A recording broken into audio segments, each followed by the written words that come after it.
Good morning, welcome to news analysis. నేను జ్యోత్స్న. డిస్కషన్లోకి వెళ్లే కన్నా ముందు వివిధ పత్రికల్లో వచ్చిన వార్తా కథనాలను ఒకసారి చూద్దాం.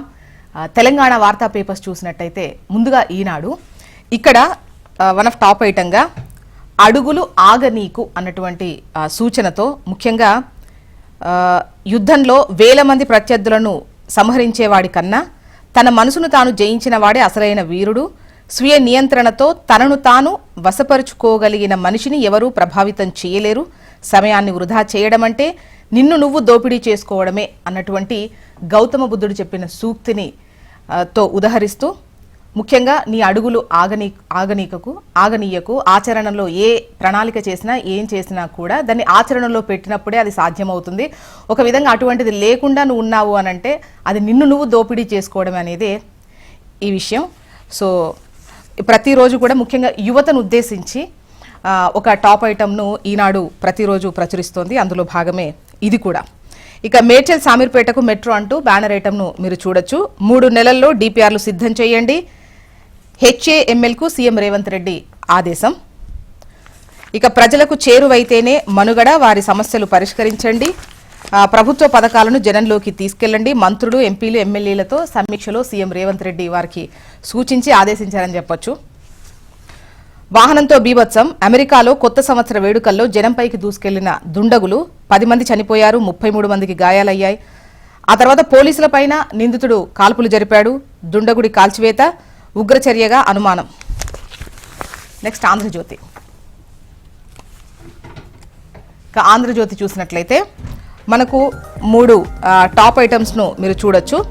ఒకటి, 500 పాయింట్లు ఊదేశారు, 900 కోట్లు తాగేశారు, మద్యం అమ్మకాల్లో కొత్త ఏడాది జోష్ ఇది అంటూ ఒక వార్తను, అదేవిధంగా తల్లిని 4 చెల్లెళ్లను చంపేశాడు, గొంతు మణికట్టు కోసి హత్యలు, యూపీలోని లక్నోలో ఈ ఘటన జరిగింది, హత్యల తర్వాత హంతకుడు వీడియో రిలీజ్ చేశాడు, మా మతస్థులే ఆగ్రాలోని మా ఇంటిని ఆక్రమించుకున్నారు, నా చెల్లెళ్లను హైదరాబాద్లో అమ్మే కుట్ర చేశారు, మేం హిందూ మతంలోకి మారాలనుకున్నాం, వీడియోలో వ్యాఖ్యలు, అన్ని కోణాల్లో పోలీసుల దర్యాప్తు. ఎడారిలో భారీ సోలార్ వాల్, చైనా మరో అద్భుతం ఇది, 400 కిలోమీటర్ల పొడవున 5 కిలోమీటర్ల వెడల్పుతో ప్లాంట్, 100 గిగావాట్ల విద్యుత్ లక్ష్యం, ఇప్పటికే 5.42 గిగావాట్ల ఉత్పత్తి. ఇక నేను మారాను, మీరు మారండి, ఇకపై పార్టీ నేతలకు ఎక్కువ సమయం ఇస్తా, అందరి రిపోర్ట్ కార్డు నా దగ్గర ఉంది అంటున్న సీఎం రేవంత్ రెడ్డి. నా గురించి మీరు అనుకున్నట్టే మీ గురించి కింది స్థాయి నేతలు అనుకుంటారు, పనిచేయని వారిని ఉపేక్షించేది లేదు, స్థానిక ఎన్నికల్లో క్లీన్ స్వీప్ చేయనున్నాం, ఎమ్మెల్యే ఎమ్మెల్సీ ఎంపీ కార్పొరేషన్ చైర్మన్లు 4 స్తంభాల్లో నిలబడి పనిచేయాలి, 10 ఏళ్లుగా పార్టీ కోసం కష్టపడ్డోళ్లకే టికెట్లు, కుదరని చోట నామినేటెడ్ పోస్టుల్లో కాంగ్రెస్ ఎంపీ ఎమ్మెల్యేలతో సీఎం రేవంత్ రెడ్డి, ప్రజలకు నూతన సంవత్సర శుభాకాంక్షలు. మేడ్చల్ శామీర్పేటకు మెట్రో పొడిగింపుకు CM Revanth Reddy green signal, ఉత్తర ప్రాంత వాసులకు కొత్త సంవత్సర కానుక. నెక్స్ట్ నమస్తే తెలంగాణ. డిక్లరేషన్ ఇస్తేనే రైతు భరోసా, కాంగ్రెస్ సర్కార్ కొత్త మెలిక అంటూ అయితే ప్రతి సీజన్లోనూ రైతుల నుంచి దరఖాస్తులు, ఏ పంట ఎన్ని ఎకరాల్లో వేశారో వెల్లడించాలి, తప్పుడు వివరాలు ఇస్తే రైతు భరోసా తిరిగి వసూలు చేస్తారు, రైతులను బాధ్యులను చేసేలా సర్కార్ ఎత్తుగడ ఇది, దరఖాస్తు దస్కత్ లేకుండా కేసీఆర్ రైతు బంధు, మార్పు పేరుతో ఇబ్బందులు సృష్టిస్తున్న కాంగ్రెస్ అంటూ నమస్తే తెలంగాణ కథనాన్ని ప్రధాన వార్తల్లో ఒకటిగా ఇచ్చింది. అన్నం పెట్టే రైతుకే షరతులా అంటున్నారు మాజీ మంత్రి హరీష్, భరోసాకు కోత పెట్టేందుకే కుట్ర ఇది అంటూ ఆరోపిస్తున్నారు. RRRలో 12,000 కోట్ల స్కామ్, దోచుకునేందుకు మంత్రి స్కెచ్ అంటున్న కేటీఆర్. ఇక హన్స్ ఇండియా చూద్దాం. ఇక్కడ బ్యానర్ ఐటంగా రైతులకు న్యూ ఇయర్ బంపర్ బొనాన్జా కేంద్రం ప్రకటించింది అంటూ వార్తను హైలైట్ చేస్తూ, new year bonanza for farmers, government extends one time package of up to 3,850 crores to subsidize DAP 2 crop insurance schemes. The Union Cabinet on Wednesday extended a one-time package to subsidize key fertilizer DAP at the cost of up to 3,850 crore and approved a 1-year extension of 2 crop insurance scheme. Decision that Prime Minister Narendra Modi said were decided to farmers. And the next news, New Year gift to Hyderabad, government extends metro to Medchal Shamirpet. 23-kilometer paradise Medchal metro line, Tadban, Poinpalli, Suchitra, ORR exit. ఇక AP వార్తా విశేషాలు చూస్తే ఆంధ్రజ్యోతి.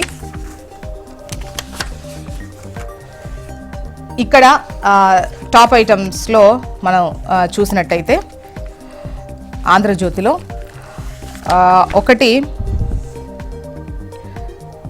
తల్లిని నలుగురు చెల్లెలను చంపేసినటువంటి ఘటనకు సంబంధించి యూపీకి సంబంధించి లక్నోలో జరిగింది ఏదైతే ఉందో ఆ వార్తను ఒకటి హైలైట్ చేస్తూ న్యూస్ రీల్స్ టైప్లో 3 కథనాలను ఇచ్చారు. ఒకటి, ఎడారిలో భారీ సోలార్ వాల్కు సంబంధించి చైనాకు సంబంధించి ఒక వార్తను, దాంతోపాటు అనంత్ టైం చాలా costly bro, Ambani wrist watch ఖరీదు 22 కోట్లట, ప్రపంచంలో 3 వద్దే ఆ గడియారం ఉందట.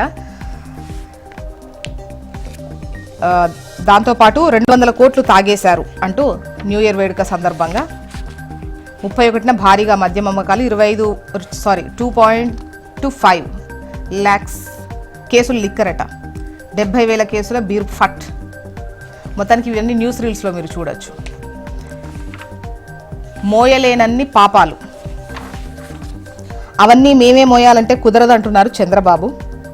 జగన్ హయాంలో సర్వనాశనం, రాత్రికి రాత్రే సరిదిద్దలేం, కొంత టైం పడుతుంది, ఆర్థిక పరిస్థితి కుప్పకూలిన పంటి బిగువన లాక్కొస్తున్నా, జగన్ మళ్లీ వస్తే ఎలా అని పారిశ్రామికవేత్తలు అడుగుతున్నారు. ఇక రానే రాడని చెబుతున్నాం. 6 నెలల్లో 4 లక్షల కోట్ల పెట్టుబడులు సాధించాం, రాష్ట్ర చరిత్రలో ఇదో రికార్డ్ అంటున్నారు సీఎం చంద్రబాబు నాయుడు. సాక్షి చూద్దాం. బ్యానరేటంగా కష్టాలు చెబితే కస్సుబుస్సు, ఫలితం లేని రెవెన్యూ సదస్సులు, మళ్లీ కలెక్టరేట్లకు జనం పరుగులు, అందిన అర్జీలు వచ్చేసి 1,75,000 సదస్సులో పరిష్కరించనివి 12,000. అవే సమస్యలతో పరిష్కార వేదికల వద్దకు పోటెత్తుతున్న బాధితులు, రెవెన్యూ సదస్సులకు జనం రాకపోవడంతో టీడీపీ కార్యకర్తలు సానుభూతి పరుల తరలింపు. అన్నదాతకు అండగా అంటూ కేంద్ర కేబినెట్ తీసుకున్నటువంటి నిర్ణయాలను హైలైట్ చేస్తూ కథనాన్ని ఇచ్చారు. ఎరువుల సబ్సిడీకి సంబంధించి, అదేవిధంగా బీమాకు సంబంధించి, ఫసల్ బీమాకు సంబంధించి మరో ఏడాది పొడిగించినటువంటి 2 పంటల బీమా పథకాలు ఏవైతే ఉన్నాయో ఏడాది పాటు పొడిగించారు. వాటన్నిటిని హైలైట్ చేస్తూ అన్నదాతకు అండగా అన్నటువంటి లైన్తో సాక్షి కథనాన్ని ప్రచురించింది. మొత్తానికి ఇవి ఇవాళ వివిధ పత్రికల్లో వచ్చినటువంటి వార్తా కథనాలు. ఇప్పుడు ఒక చిన్న బ్రేక్ తీసుకుందాం. బ్రేక్ తర్వాత డిస్కషన్లోకి వెళ్దాం. Stay tune.